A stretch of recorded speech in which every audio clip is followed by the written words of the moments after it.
The gorilla row is one of my favorite moves here. I have two kettlebells right next to each other. You want them to be the same weight or at least very, very close because you're gonna want the handles to be about the same height. My stance is gonna be a very wide.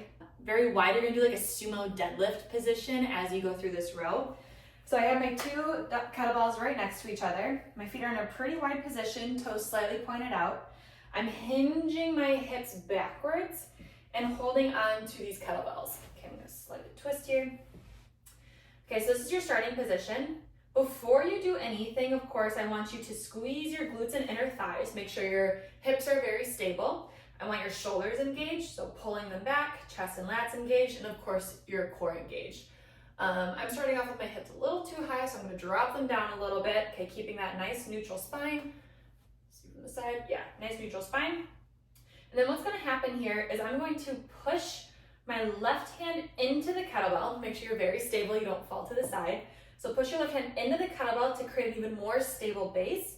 And you're going to row up with the other hand. Okay, so for this row, scooping your elbow back, keeping your shoulder back, even adding a little twist here if you feel comfortable. So you're gonna scoop back, come on down.